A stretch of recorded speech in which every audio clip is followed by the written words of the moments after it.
Will you please join with me and welcome Sir Andrew to be your speaker tonight. Thank you.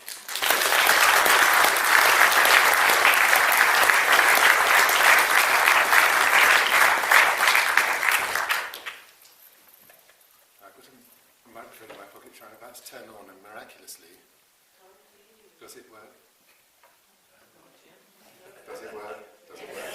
Great, it works. Good. If it stops working, wave your arms about and let me know, because I won't know unless you tell me. Thank you very much for that. It probably is the case that we last saw each other when I was probably rather boastfully in my long trousers by then, but only just in my long trousers. But your family were very good friends of my family, and they were very nice to my family, and I haven't forgotten. So it's very nice to see you again, and a rather sort of happy thing for me to be introduced by you. Normally when I'm introduced, I sit there thinking that the last sentence of the introduction is always going to be shortly after that he died. And sometimes you just get perilously close to that. But you didn't make me feel that, which is a good thing. And moreover, the sense of connectedness with what we're thinking about in this particular part of the world tonight, and introduced by our connectedness going back all these years, has been tremendously reinforced in the last hour or so by meeting so many of you who have said things to me about my parents, because you remember my parents, and I've been very touched by that. So it's great to be here. I do feel like somebody who knows where they come from. I don't know where I'm going, and I in some sense don't want to know where I'm going, but I do feel like somebody who knows where I come from, and I come from hereabouts. Even though, as Chris said, I wasn't born in Essex. My parents moved here quite early on. And my imaginative landscape, my emotional landscape, absolutely is the landscape of hereabouts. And I'm going to say a little bit more about this in a minute. In fact, what I want to do really is to talk about childhood stuff for a while, and then say a little bit about writing poems, and then say a little bit about how that led me to, perhaps rather surprisingly, but I hope it won't be surprising after I've talked about it for a moment, how that led me to the Cpre, and then say one or two things about Cpre policy, and especially about green belt stuff, which is so urgent, which you're in the front line of here in Essex. And then leave some time for you to interrogate me. I won't know the answer to all your questions. I'm not a member of the executive, and I spend a lot of time with them, but I won't know the answer to all your questions. And when I don't, I will simply admit to that, but take your questions back to the mothership so that they can then inform you about things that are preoccupying you. I know, for sad reasons, very sad reasons, you've had a difficult time here recently in your Essex branch, and I'm very sorry about that. But I also know that you've been incredibly dynamic over the years. And when I read your magazine, which of course I've been doing as a way of preparing myself for coming here, but actually happening as it happens, because I'm an Essex boy to read it anyway. And when I've been aware of the dynamic people that you have working for the Cpre here, you are really a kind of beacon aspect of the organisation, so don't be downcast. In fact, feel re-energised by what you're doing. It's very impressive. You have a new guy leading you now, and so the future is yours to embrace, and you have important things to think about and contest. So don't be downcast. Go and contest them. Part of my reason for being here is to give you whatever support I can simply by being here to do such things. I was born far too long ago to feel comfortable about it. I was born in 1952. You can work it out. I'm a baby boomer, with all the blessedness of being a baby boomer, free university education and so on and so forth. But I have to say that although my upbringing was very comfortable and privileged in all kinds of ways, it was not, in obvious respects, a preparation for the life that I've led. In fact, the life that I've led has been really rather a peculiar departure from it, by which I mainly mean that my parents, my mum and my dad, were country people who enjoyed doing country things. My mother's family originally came from Derbyshire and then through Buckinghamshire rather into Essex by my mother's marriage to my father. My father's family had lived in Essex and Suffolk for a long time. My great-grandfather was born in St Andrews. My great-grandfather Andrew was born in St Andrews and came down to East Anglia. But now they're all stacked up in the graveyard in Stystead, which is the village that I think of as being the place where I come from. Stystead, which is, as Chris was reminding you, adjacent to not so nice Braintree, as my parents always used to say. In fact, when asked about where Stystead was, they always used to say, it's near Halstead. Poor old Braintree out of the equation. Actually, not so poor old Braintree now, rather sort of flourishing Braintree, but very urban feeling Braintree compared to the more county town feel of Halstead. So they were country people and they liked doing country things, which in their case meant, well, sometimes when I'm feeling bitter and twisted about it, I say killing animals in seasonal rotation. I mean, that is kind of what they enjoy to do. There are more amiable ways of putting it, but nevertheless that was an important part of their lives. They were very interested in country sports of one kind or another. My father especially, I think. My mother, I suspect, was more temperamentally inclined, not towards quite that version of country living. Her father had been a GP in Beaconsfield. She's exactly the kind of person, as a woman of that generation, who really should have gone to university. Of course, things were different then. She simply didn't. So she was a rather disastrously undereducated person. Not uneducated, but an undereducated person. Clever person, I think, who never quite had a chance to manifest her cleverness. As I became aware in my mid-teens. And she read a bit. My mother was often ill, even before the accident, which in a slow and ghastly way ended her life and shaped mine in crucial ways. Even before that accident occurred, she was ill a lot. And in her illness and around her illness, she read a bit. I had lots of memories of her pulling out of the jiffy bag, lying in bed and pulling out of the jiffy bag a new novel by Iris Murdoch. I've since, of course, realised that Iris Murdoch wrote a new novel about every 18 months, which is probably my mum's reading speed. I think she must have been a member of a book club, so Iris Murdoch was the person how she liked Iris Murdoch every 18 months. Novel by Iris Murdoch, off you go. My father, towards the end of his much longer life, looked at me with a funny expression on his face one day and said that he reckoned he'd read half a book in his life. And I know what it was. It was a thriller, but obviously not very thrilling for him. called The Lonely Skier by Hammond Innes. He's only a writer, I suppose. Certainly a person who wrote a book about his actor, anyway. And I do have also lots of memories of my dad bringing this on holidays, when as the rain was falling, he'd angrily turn over the pages. And then when the sun came out, he'd gratefully throw it away and rush out and kill another animal. Or at least do whatever it was that he professed to do rather than reading. So it's rather against the run of play that I've ended up living my life in the way that I have. There must be something deep and unknown and unknowable in my DNA, which is sort of ticking away, producing words. But there are three things that I'm aware of that have given it to me. One is, as I began doing my A-levels, which were then blessedly uninterrupted by AS levels, so we had 2 years of reading to prepare for the great event, your A-levels. I began to be taught at that stage by somebody who hadn't taught me before, by a man called Peter Way. I went to a school outside Oxford called Radley College. And this man, Peter Way, pretty much gave me my life. He's a very old man now, 94, but we're closely in touch with one another. And I often say, you gave my life to him, and I've written this down in various places, and I think he rather wishes I wouldn't say it anymore, because he said it enough now, but anyway, he did give me my life, and this is a sort of unrepayable debt. I must say, as an aside, I haven't yet to meet the writer who doesn't say they had a genius t-shirt at one point in their lives. It's all it takes. Actually, it's all it takes for most of us, whatever we end up doing. But he did it for me, and I had an incredibly vivid memory of how it happened.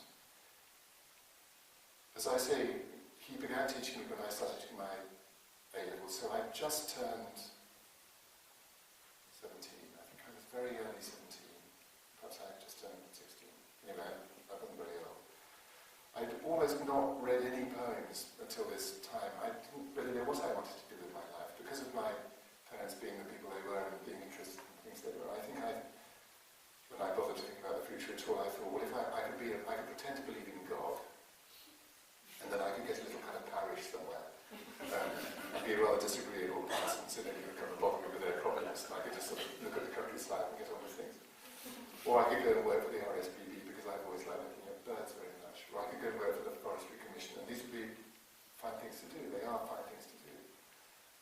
Anyway, the day came when Peter Way walked into my... Actually marched. He'd been in the army during the war, like almost everybody who taught me, and people of my generation. They'd all been in the army, so they fought the war, they'd survived the war, and they'd gone into teaching. And he marched into my classroom swinging his arm, and he plonked the books down on the desk. And he told us to open a school anthology, which was rather unsexily called Theme and Variations. The page, whatever it was, that's the only thing page number is the only thing I can't remember in this book. And on that page was a poem by Thomas Hardy. And Thomas Hardy, as you all know, wrote almost all his very large number of poems in the later part of his life, having written the novels earlier on. He turned away from the novels partly because he was sort of fed up with being criticised as savagely as he was by reviewers, but also because poetry had been burning in him, and he got himself into a position where he could simply afford to write poems which notoriously don't earn their way. We can speak about that later if you're interested. Anyway, so this is a poem written by Hardy in his early 60s, actually about the age that I am now. And in this poem, he remembers what it's like, he experiences what it's like, having a young man's feelings, desires, in an older person's body. And what he's interested in is both the regrets that are implied in that, the disappointments, the non-activities implied in that, but also the reliefs, the exonerations, the lettings off that are allowed by that disparity between what your body can do and what your heart might be keen on. So this is a little poem, it's only 12 lines long. The title of which is the first line, I look into my glass. He doesn't mean drinking glass, he means looking glass, he means mirror. And it's like all Hardy's poems, beautifully simple. Simplicity is so difficult that he gets it from the start. So he goes, I look into my glass and view my wasting skin and think, would God it came to pass my heart had shrunk as thin? For then I, undistressed by hearts grown cold to me, could lonely wait my endless rest with equanimity. But time, to make me grieve, part steals, lets part abide, and shakes this fragile frame at eve with throbbings of noontide. So it's a very beautiful poem, and I felt it go into me like a spear. John Keats, towards the end of his life, when he's gone off to Italy to try and recover his health, but of course not to do that, to die, says to his friend Charles Brown that the letters from Fanny Braun, Keats' girlfriend, going to him, Keats, like a spear. And I felt that. I didn't know that at the time I heard this poem, but I felt it going to me like a spear. I felt opened up by it, wounded by it actually, in some sort of way. Even though it's a slightly curious poem to give to a room full of testosterone-fueled 16, 17 years old. But of course I remember it for that reason, because it was so penetrative. But I also remember it, I have to say, because the boy that I was sitting next to, it was the kind of school where everybody called each other by their surnames. His name was Nixon. When Peter Way at the end of this said, if anybody wants to say anything about this, Nixon put his hand up and said, what sort of throbbing are we talking about here exactly? So, at the time of branding the poem, or it was such an embarrassing question to ask. I have to say it seems the right sort of thing to think about, really. And it's deeply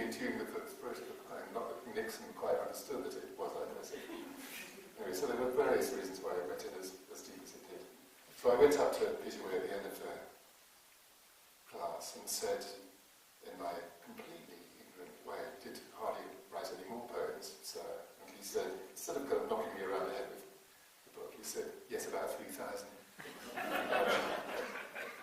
I've obviously realised that I'd be rather overfaced by that, so he lent me his copy of some poems by Hardy, a selected Hardy, which I read and loved. And then I went back and said, what else would I like? And this is all sort of adjacent to the other kind of reading that I was doing, the class reading, the ordinary sort of set text stuff that we were doing. And so it was then that I read Larkin and Wordsworth and Hopkins and Tennyson and lots of Shakespeare, of course. Almost Edward Thomas. In fact, a lot of the people who I love most now. So I was a little animal, I was a creature. We are creatures. I was a little creature and I was very deeply imprinted. I was so open to it then. Everything that he told me went in very deep and shaped my tastes, my aspirations, my whole aesthetic, really, in very profound, absolutely indeed fundamental ways.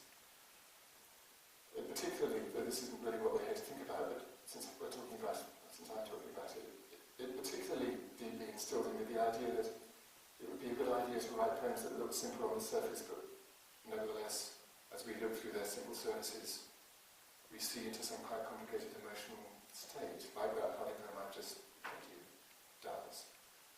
I've thought about this a lot, and I've sort of formalised it in some way in my mind, formulated it in some way in my mind.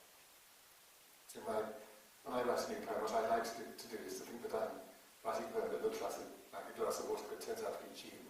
And that's my idea of my ideal.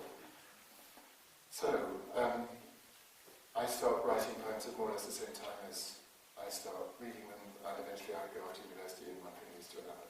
But what it leads to really isn't what we're here to think about, except that with hindsight I can see that he did something rather clever piece of way, as well as something very inspiring, which was to spot me as somebody who came from a rural background and who wanted in some quite serious way to change my life. I didn't want to have a life. I loved my parents, but I didn't want to live like them. I wanted a different sort of life.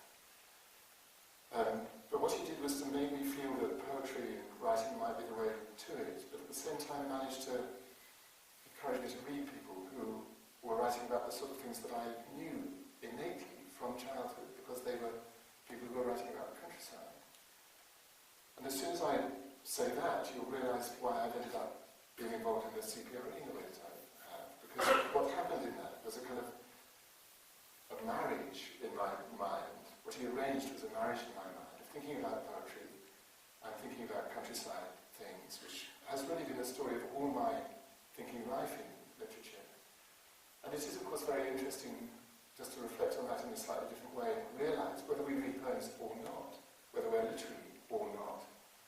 The language that we use to appreciate countryside things in, language we use to speak to ourselves about what it feels like to stand in a beautiful landscape and wonder why the hair on the back of our neck is standing up, is actually the language that the poets have given us. As I say, whether we're poets or not, whether we're thinking about poetry or not, that is the fact. The language in which we understand this stuff is really the language that Wordsworth first of all gave us, and then that's been adapted, elaborated, changed, brought up to date, all such other things in the 200 years and some since Wordsworth began to write his poems.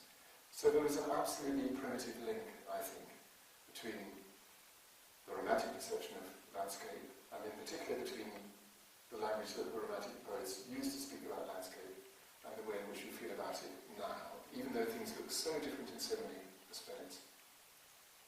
So that was the beginning of a sort of long trajectory which has brought me through various paths and opportunities and so on to now. So at the end of my time as laureate, when I was casting around, I mean, again, as Chris said, I decided that I wanted to do it for 10 years, partly because at the outset I realised that if I was going to do it in a full-on way, this might be rather exhausting, and in 10 years' time I might want to have a bit of a kind of lie down.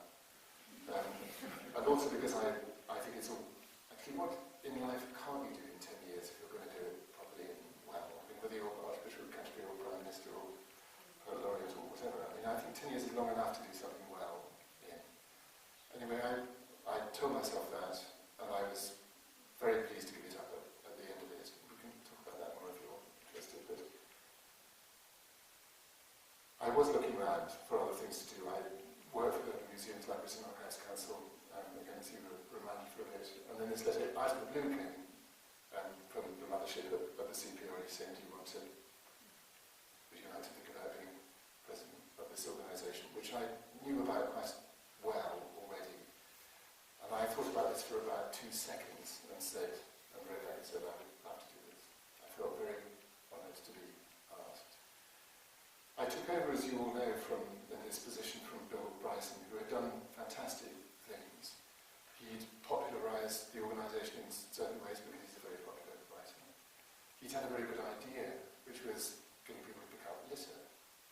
And this sounds a bit sort of not high ground, picking up litter, but actually it's incredibly important.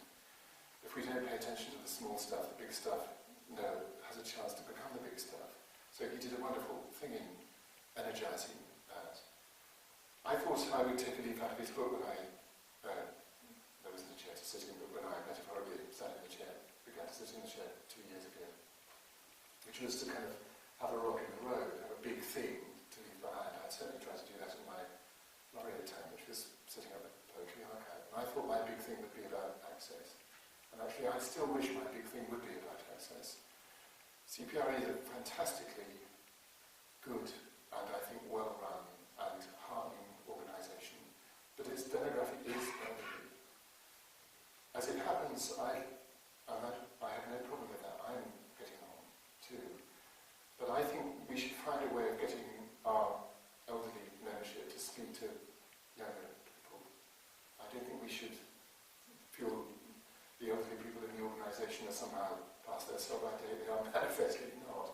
But I do wonder whether there's a kind of mentoring scheme which we might set up so that you could all embrace the idea of teaching people who don't know about the countryside what there is to care about in it. As it happens, I live in a street in Kentish Town in North London, which is full of kids who have never been to the countryside. And this is a quite representative street, I think. They don't know what there is to enjoy. And because they don't know what there is to enjoy, they don't know what there is to protect. They don't know what there is to care about. So we have to find ways of introducing them, find ways of getting them to it. And the existing membership has a lot to say to those people. So I would love to think that we can find a way of making that happen. Anyway, in my early days as prez, we had various meetings to try and set this up. First thing that I did was to ask the people in the executive to map what is happening about that provision now. The answer is quite a lot, actually. I mean, there are various schemes around the place. Michael Moore-Pergo, for instance, the writer and formerly children's laureate, with his wife runs a scheme in Devon to get kids down to their farm, to get them introduced to animals and so on and so forth. I mean, this will to you sound like, as it were, child's play, and so it is, but that's the point. This is the kind of play that far too many children are not having. But there are big gaps around the country where nothing like this is happening. So maybe Cpre could organise something which fills those gaps. Maybe it could, and this would be worth doing too, I think, get the individual initiatives that do exist on better terms with one another so that they can share their energies, share their expertise, make something happen in a more joined out way. I think this would be a very good thing for us to do. Maybe there are mentorings, as I was saying. Maybe there are schemes of membership that we could do for younger people, and so on and so on. I very much hope that we can think about this. And we have begun to think about it back in the mothership. And if you have any good ideas about it, please tell us. If you're running such schemes, please tell us about that. But events, dear boy, events, as the Prime Minister once said. I mean, there's always something coming up at the horizon which knocks your great schemes not quite off course, but means that you have to start putting all hands on deck to look after something else. And the things, of course, which keep coming up to to do that in my last 18 months or so are wind farms. You have your own issues about that here. Something too, of course, about high-speed 2, which you don't have to worry about here. I have to worry about it actually in Kentish Town because it's about to shake down a lot of houses just down the road from where I live. And when I went to do more or less what I'm doing here tonight in Warwickshire, that's all they want to talk about, as you might expect, because it's going to slap through the middle of their territory. Our position, rightly or wrongly, as you know, is that if we can encourage the people who are building high-speed 2 not to be cheapskate about it, to boost the infrastructure as a whole, and to bury as much of it as they can, and think carefully about remuneration for people who are affected by it, then it might be a rather good thing. And when you meet people from North Warwickshire, which I've been doing a lot of recently, they desperately want it to happen, because they want to feel near where the money is. They want to feel near London. They think this will help. So if we can get the balances of that right, I'm not against high-speed 2, but I think getting those balances right is going to be an extremely difficult thing to do. So it's a very vexed question, this. And I mean, let's talk about it in a minute, but that's sort of roughly where I stand on it and where we all stand. I understand, just quickly as a sort of last paragraph on that, why people are at the moment saying let's bear down on costs. Indeed, let's bear down on costs. But let's not the bearing down on costs mean that more of it happens above ground in a nuisance filling way. That's actually, if we're going to do it at all, let's do it properly. Let's do it expensively, actually. Which is what it comes down to. Let's do it properly. And the other thing is the green belt. And this is really where I want to end what I'm going to say before I read you a poem. I'm going to read you a poem. I think the green belt is kind of the issue, really, that affects most of us. You, Essex, are in the front line of this in particular. I read the other day that Los Angeles, the great city of Los Angeles, has expanded its population at more or less the same rate as London since 1940. And if London had been allowed to expand at the same rate as Los Angeles over the last, whatever that is, 70 years, it would have now absorbed Cambridge to the northeast and Brighton on the south coast. That's very interesting, isn't it? And the reason that hasn't happened is because we have the green belt. So the green belt is sacred. And anybody who says otherwise, and there are lots of people in the government at the moment who are saying otherwise, are selling the idea of England in a very, very bad way. We need more houses. We badly need more houses. The Cpre has never been an organisation which wants to bury its head in the sand. It's never been an organisation which embraces NIMBYs. It's always wanted to engage with politics. It's always wanted to engage with the life of things as they really are. But as Chris was reminding you, actually, there is a very obvious way around the problem of what to do about preserving the green belt, or pressures, how to solve the pressures on the green belt, which is to build all brownfield sites first. There are these famous 1.5 million brownfield sites. At the end of my road, come to that, there is a colossal, very kind of corner chunk of land which could easily house probably 100 people, which is presently bogged down in some kind of planning law because the developers can't feel that they're going to make enough money on it. Actually, the 80,000 houses which presently have permission to build on the green belt that you were referring to is a 2012 figure. The 2013 figure is 150,000 houses now permission to build the green belt. And next year it will be a lot more than that. So there is a big fight on our hands about this, I think. The fight is not about not building houses, and just to be completely clear about this. The fight is about building them appropriately. The great danger, it seems to me, at the moment is that too much permission will be given to developers to do what they want. What developers want to do is to build ranch-style homes on greenfield sites because they can maximise their profits like that. What George Osborne wants to do is to engage in some ridiculous, I have to say, I think, land swap idea about green belt in which they can give some of it away to build these things on them. And then how? Try and get bits of green belt back from somewhere else. That's never going to work. You never get stuff back. You only ever give it away. That's how the world is.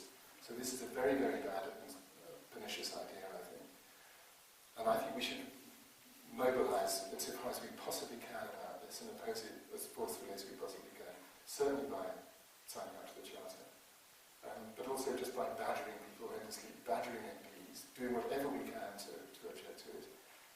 I mean, just to say it for the third time, not in an NIMBY-ish way, not in a we don't want progress way, we don't want to live in a real world, we do want to live in a real world. But there is not a basic incompatibility with building these houses and preserving the things that we care about. That's the point. That is the point.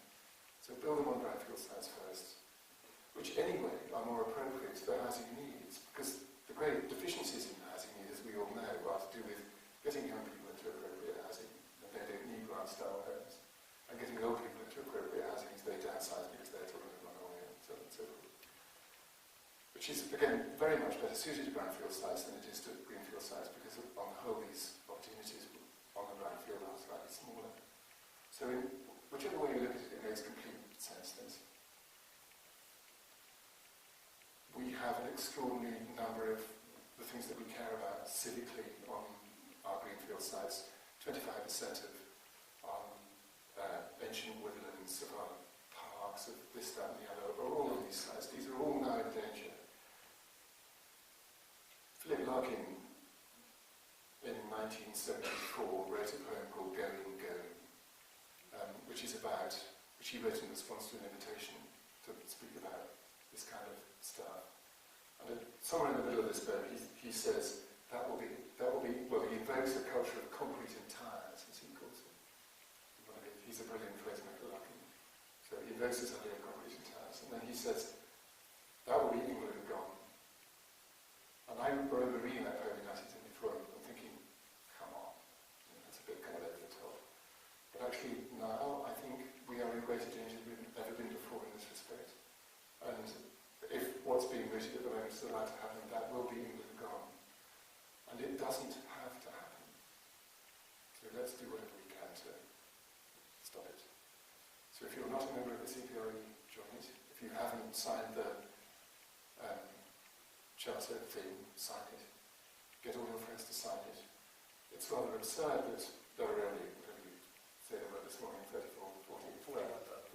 people. One of the things that I've had my nose rubbed in the last 2 years working with Cpre is everybody minds about their dustbins being emptied on time, but nobody cares about the bigger picture. We have somehow to find a way, as a species, we're all bad about thinking about the big picture. So we just have to think a little bit bigger. We just have to think nationally about this and try and sort it out. It's doable. It is doable, but we have to fight it out. That's really the end of my sermon. I'm going to read you a poem now, just to end with. Speaking about Larkin, I want to introduce this poem with a sort of anecdote, which is light relief, really. Larkin was famously unsympathetic to the idea of doing what I'm doing now. He rather hated maddening around the land and talking in public. And he was a shy and stammering person. So when a new writer in residence arrived at the University of Hull, at which he was the librarian, this is how Larkin and I met. I went to work in Hull. It was my first job in 1976. So when a new writer in residence arrived in Hull, Larkin, rather against the run of play, went to the little party that we in the English department organised for this guy, who arrived, and saw Larkin, a rare bird, across the crowded room, and made a beeline for him, and sat him down in the corner of the sofa and squeezed him against the arm of the sofa, and then did what was in Larkin's view the absolutely unforgivable thing, which is to reach into his inside pocket and pull out a poem that he is a writing poet had recently written, and said, tell me what you think of that. So Larkin spread it out on his knee and stared at it in sort of horrified silence for about 5 minutes. And eventually the silence was broken not by Larkin giving his opinion of it, but by the poet saying, it goes on over the page. Since then, I've always thought that it goes on over the page is one of the most terrifying things that you can ever hear on somebody's.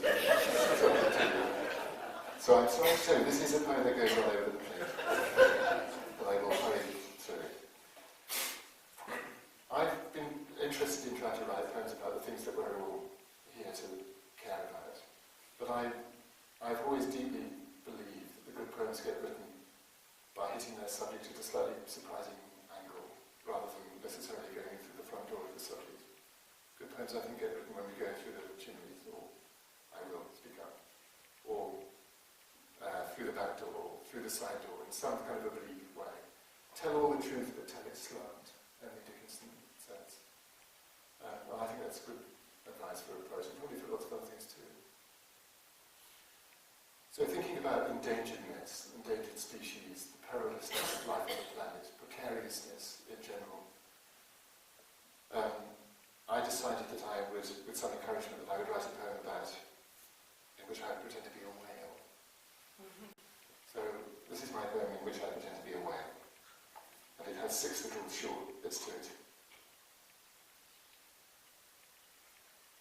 It's a kind of generic whale, so if you're a whalist, and you think that some of this is blue whale and some of it is sperm whale and some of it is some other kind of whale, and I'm wrong to be all these things at once, you're right, I am. It's generic. It's about an isolated creature worrying about its chances of making it in a dangerous planet. And for that, read landscapes and all sorts. So whale music is what it's called.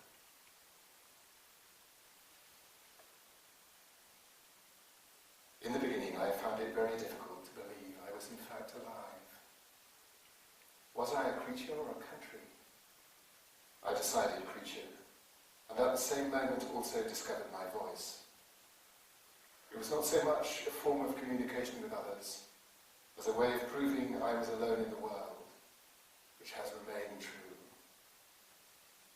Nevertheless, I continue to announce my presence, speaking in tongues that create a definite shape for everything I see, which is a glassy universe without borders, crossing points or territories, let alone walls or doors, light or dark. Only currents, fluctuations of temperature that mean almost nothing, and sometimes if I surface, the moon or sunlight, in which I cannot fail to notice that by living slowly, I have become a catastrophic danger to myself. When we abandoned our lives as gods or curiosities, we neglected to develop a sufficient appetite for safety. The times you dashed at us with boats and harpoons, we might have dived down out of range, but instead stayed in clear sight and died. You could say, therefore, the impression of wisdom given by my colossal forehead is a complete illusion. Except, as we gather together, making only confused and feeble attempts to flee, we prove something you are still failing to understand. I can confidently say I was never more amazed by my own size than the day Brendan, the navigator, and his flock of monks managed a landing on my back in the midst of their isolation. Presuming me to be an island, they then lit a fire of driftwood and said mass in thanks for their salvation. In their sleep later, I ferried them to shallow water, where in time they went ashore.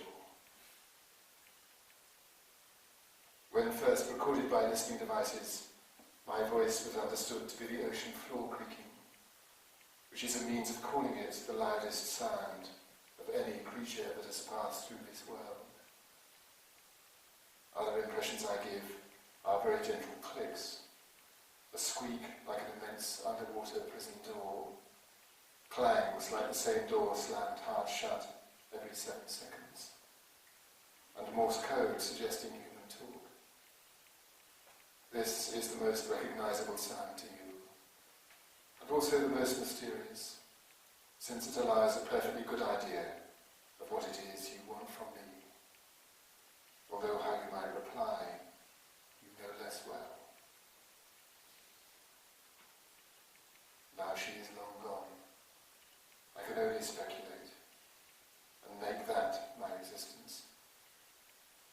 I heard her speak once, a pressure through water, like a wave inside a wave. set my eyes upon her. The green chambers of my interminable palace were deserted. Emptiness succeeding emptiness. It was the same when I dived down to the depths. Was she there? Not so far as even I could make out. The life I have without her is apparently complete and doomed, but I deny this has made me a failure. Like her, I am a prisoner of the splendour and travail of the earth, but grateful to prove I have existed at all. I have given you many long and tall stories to complete, millions of soft lights, an excellent means of lubrication for watches and other fine instruments, delicate bones for corsets and strong ones for decoration and building, the good edible meat of my body, and not to be forgotten ambergris, which one scientist has said reminded him of an English wooden spring, and the scent when you tear back the moss and discover the cool, dark soil underneath. My last gift of all will be the silence of your own creation.